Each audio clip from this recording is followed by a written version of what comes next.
Hello dear students, chapter number 7,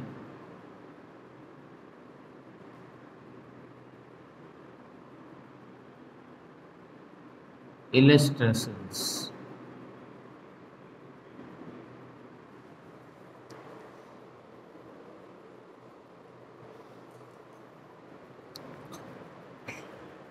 Illustration number 7.9. 7.9. Suppose the frequency of the source in the previous example can be varied. मतलब हमें इसमें use data किसका करना है, जो previous example है उसका ही डेटा यूज करना है। तो पहले तो प्रीवियस एग्जाम्पल का जो डेटा था वो सब लिख देते हैं यहाँ पे। तो पहले तो आपके पास मैक्सिमम जो वोल्टेज था वो 283 वोल्ट दिया हुआ है, राइट। आपके पास जो फ्रीक्वेंसी थी न्यू वो थी 50 हर्ट्ज। आर आपके पास है 3 ओम। एल की वैल्यू 25.48 मिली हेनरी और सी की value 796 microfarad. 796 microfarad. So what is the frequency of the source at which resonance occurs? Source की फ्रीक्वेंसी आपको फाइंड करनी है रेजोनेंस की कंडीशन पे। तो पहले तो हम जानते हैं what at resonance XL is equal to होता है एक्सी। तो omega not L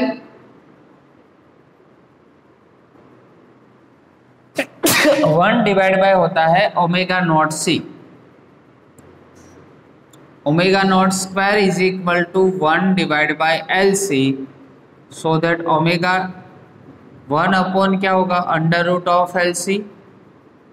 so 2 pi mu not is equal to 1 upon under root of l c. So nu not is equal to 1 upon 2 pi under root of l c. सबकी value रखते हैं 2 पाई मतलब 3.40। चलो L की value हमारे पास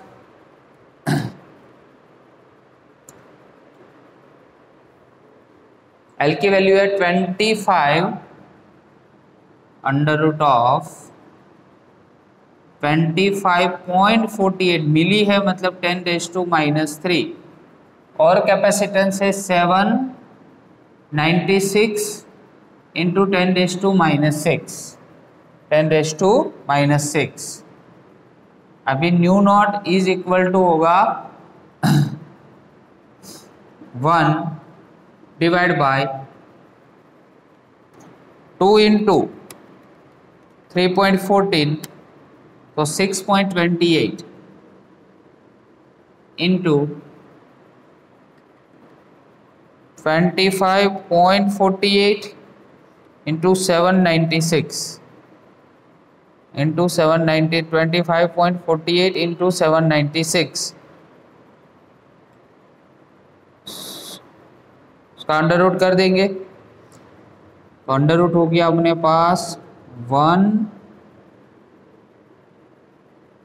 पहले काम करते हैं दोनों का मल्टीप्लिकेशन, फिर से एक बार कर देते हैं। 25.48 into 796 under root of 20282.08 into 10⁻⁹। यहाँ पे देखो ऑड पावर है। जब अंडर रूट करते हैं तब कौन सा पावर होना चाहिए, इवन पावर होना चाहिए। तो एक यहाँ पे आगे शिफ्ट कर देते हैं। तो nu not is equal to 1 divide by 6.28 into under root of 2028.208 10⁻⁻8 हो जाएगा, राइट। चलो पहले तो इसका स्क्वायर रूट निकाल देते हैं। सो स्क्वायर रूट में तो क्या होगा, mu not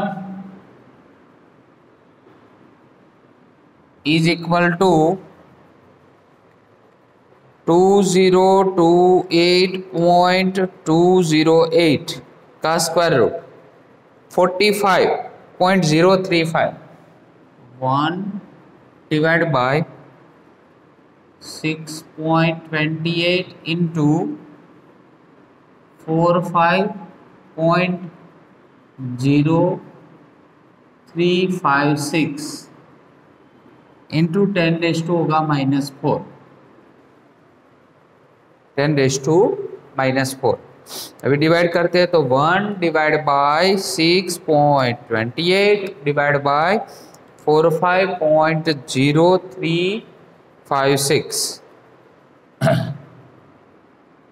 mu not is equal to 0.003535 into 10⁻⁴। 1 2 3 4 point shift करेंगे यहाँ पे तो 35.35 हर्ट्ज आपको सोर्स फ्रीक्वेंसी मिलेगी। कौन सी फ्रीक्वेंसी मिलेगी, सोर्स फ्रीक्वेंसी।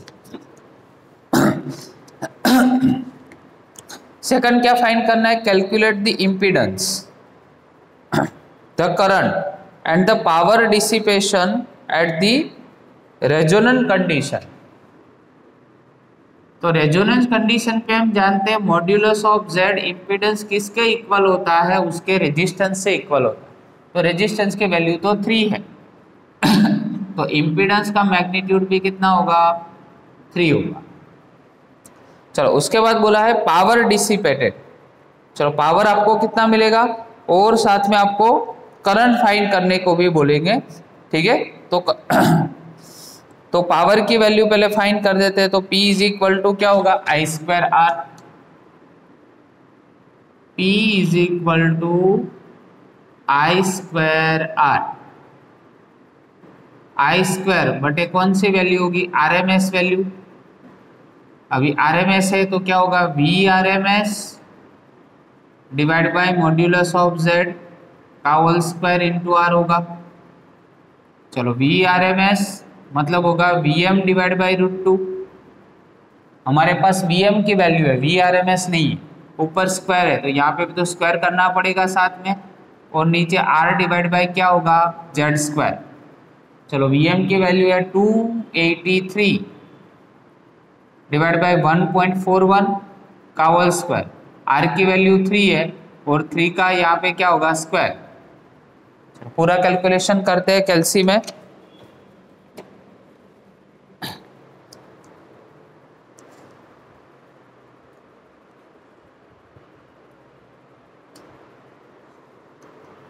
पहले इसको डिवाइड कर देते हैं, 283 डिवाइड 1.41, राइट। ये हो गया 200.70 इंटू 200.70, फिर स्क्वायर कर दिया इंटू, चलो एक 3 कैंसिल हो जाएगा तो डिवाइड बाई 3 कर देते हैं। तो आंसर आया 13427, 13427। तो राइट है अपना आंसर 13427 वाट, इतना पावर मिलेगा आपको। चलो नेक्स्ट हमारे पास करंट फाइंड करना है। तो हमारे पास पावर का फॉर्मूला क्या है, P is equal to VRMS IRMS into cos phi. अभी रेजोनेंस की कंडीशन में फाई तो ऑलवेज क्या होता है, 0 होता है, 0 डिग्री, हमने थियरी में देखा था। चलो VRMS मतलब होता है Vm डिवाइड बाय √2। IRMS हमें फाइंड करना है। सो IRMS √2 into P divide by क्या होगा, Vm। चलो √2 मतलब 1.41 पावर हमने फाइंड किया 13427 और हमारे पास Vm मतलब मैक्सिमम वोल्टेज दिया है 283। सो आपको IRMS की value 1.41 into 13427 is equal two divided 283 66.89 ampere आपको क्या मिलेगा, करंट मिलेगा।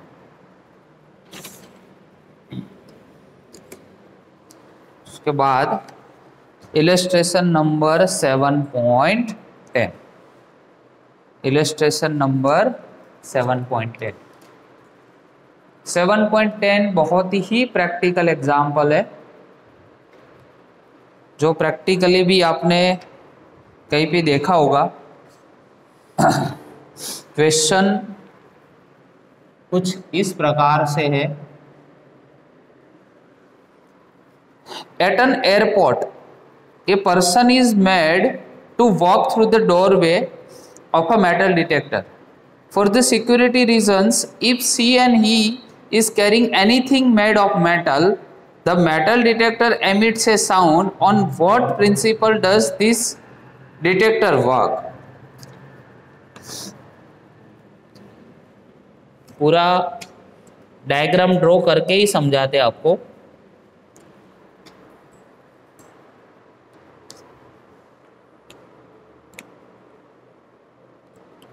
पूरी कौन सी कंडीशन है और किस टाइप का पूरा diagram.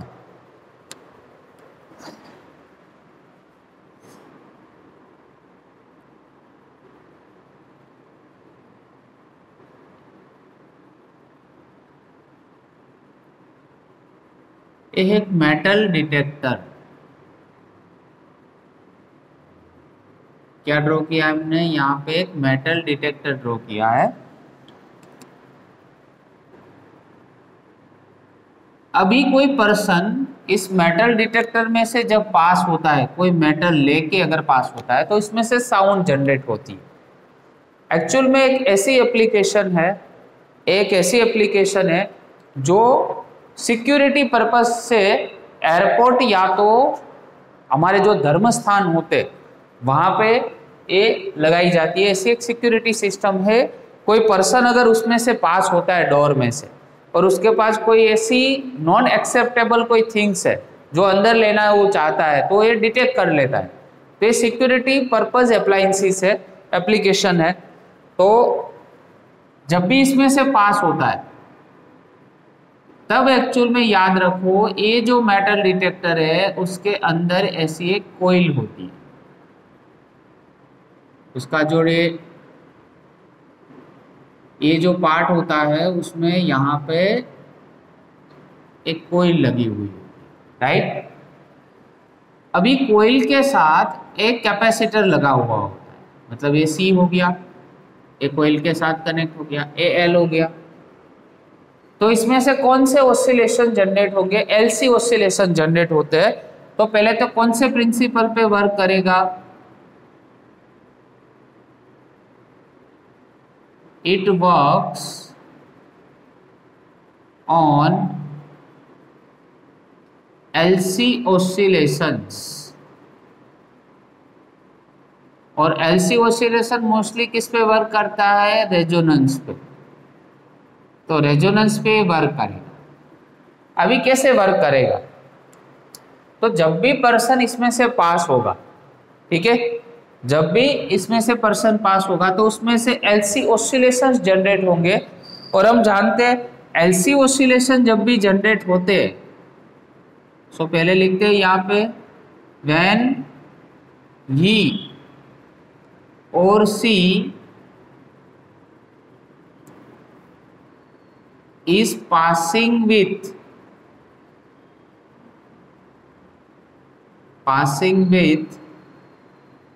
metal,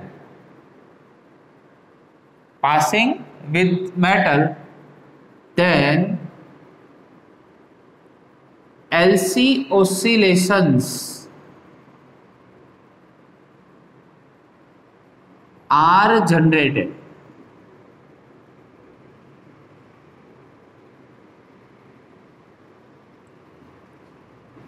it gives maximum current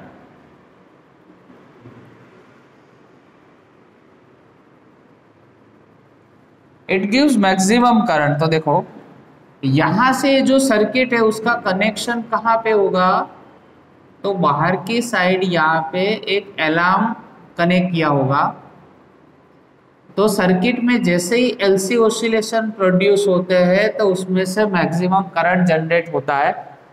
और हम जानते थे कि रेजोनेंस की कंडीशन पे क्या होता था, तो शॉर्ट में लिख देते XC is equal to XL होता था, और उसमें से आई मैक्सिमम जनरेट होता है कि नहीं, मैक्सिमम करंट जनरेट होता है। अभी करंट जनरेट हुआ तो इस सर्किट ये पूरी क्लोज लूप जो है उसमें से पास हुआ, इस अलार्म में से पास हुआ, तो अलार्म बजने लगा तो हमें पता चला कि जो भी यहाँ पे पर्सन अंदर गया उसके पास कुछ मेटल है, right. So this detect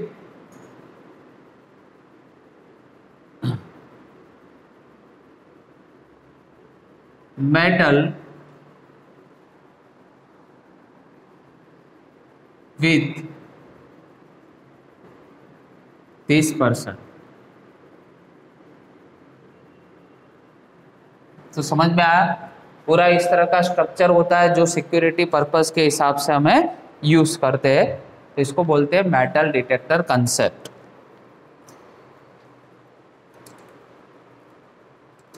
last illustration of this chapter, illustration number 7.11,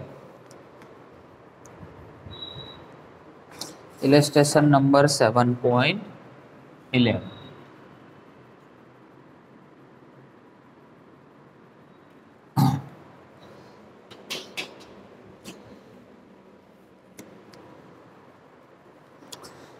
show that in free oscillations of an LC circuit, the sum of energies stored in the capacitor and the inductor is constant in time। so that ऐसा बताओ कि free oscillations of LC circuit, LC circuit का जो free oscillations है उसमें sum of energy stored in capacitor and inductor is constant in time। तो पहले तो कैपेसिटर पे चार्ज कितना होता है स्टार्टिंग में, तो यहाँ पे फर्स्ट ऑफ ऑल तो लिखते हैं फॉर कैपेसिटर,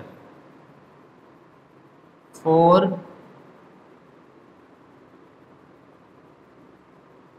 पहले कैपेसिटर की कैलकुलेशन करते हैं।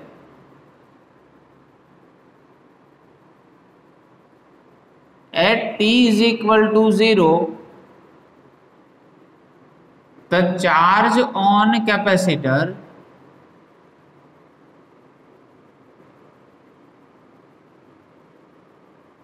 is q is equal to qm cos omega naught t। इतना चार्ज होता है कैपेसिटर पे। अगर मुझे इसमें से I फाइंड करना है तो I इज इक्वल टू क्या था, dq डिवाइड बाय dt, मतलब डेरिवेशन करना पड़ेगा। तो derivation qm cos omega naught t का डेरिवेशन क्या होगा, तो पहले तो qm है वो कांस्टेंट हो जाएगा और cos का होगा minus sign omega naught t, और ओमेगा नॉट t का बेटा फिर से क्या होगा, ओमेगा नॉट होगा। चलो ये ओमेगा नॉट है, यहाँ पे ले लो तो माइनस हो जाएगा qm omega naught into sine omega naught t, ये हो गया I is equal to minus qm omega naught into sine omega naught t होगी I की वैल्यू। अभी एनर्जी ऑफ कैपेसिटर, कैपेसिटर की एनर्जी का फॉर्मूला है U E 1/2 Q² divide by C। तो 1/2 क्यू स्क्वायर मतलब क्या होगा, Q square cos square omega not T divide by C. ये हो गया नंबर फर्स्ट। वैसे ही सेम कैलकुलेशन करते हैं इंडक्टर के लिए। एलसी ऑसिलेशन दिया है ना, तो कैपेसिटर और इंडक्टर दोनों के लिए कैलकुलेशन करना पड़ेगा। तो सेकंड है हमारे पास energy of inductor, energy of inductor. तो यू एम होगा 1/2 एल आई स्क्वायर होगा, 1/2 एल आई मतलब हमारे पास जो हमने डेरिवेशन किया है minus Q M omega naught sine omega not T का whole square. So 1/2 L Q M square omega square sine omega not T होगा, राइट। अभी एलसी ऑसिलेशन है, तो एलसी ऑसिलेशन में यहाँ पे जस्ट हमने क्या किया है, जो आई की वैल्यू ऊपर हमने यहाँ पे डिराइव की थी वो आई की वैल्यू यहाँ पे पुट किए और यहाँ पे स्क्वायर किया। अभी एलसी ऑसिलेशन में हमें पता है omega not square is equal to होता है रेजोनेंस में 1 डिवाइड बाय एलसी। तो ये जो ओमेगा नॉट स्क्वायर है वहां पे 1/LC लिख सकते, राइट। ये हो गया 1 divide by LC, sine square omega not T होगा, ये होगा u magnetic l l cancel, so u m is equal to होगा 1/2 q M square divide by c into sine square omega not a number second. तो ये first आया हमारे पास electrical energy, उसके लिए एनर्जी, ठीक है। इलेक्ट्रिक फील्ड के रिगार्डिंग एनर्जी मतलब कैपेसिटर की एनर्जी, इसमें मैग्नेटाइजेशन होता है इंडक्टर में, इसलिए एम लिखते हैं। अभी पूछा यह है कि दोनों की एनर्जी ऑलवेज कांस्टेंट होती है, कैपेसिटर और इंडक्टर की, तो फर्स्ट और सेकंड दोनों का सम करते हैं। चलो तो फर्स्ट में बेटा क्या है, दोनों को पहले तो सम कर देते फर्स्ट और सेकंड का। तो फर्स्ट और सेकंड दोनों का सम करेंगे,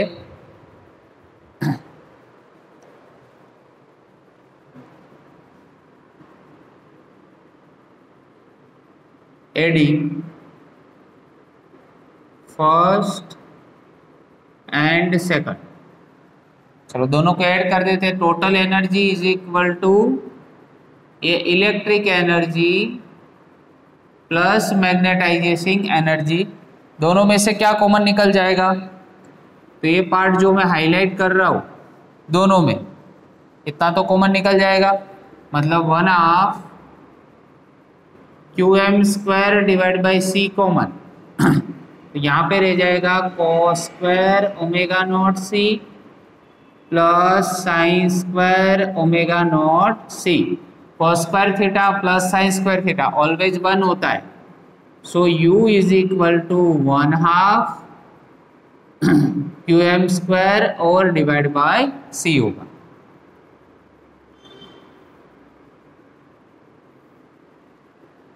ओके,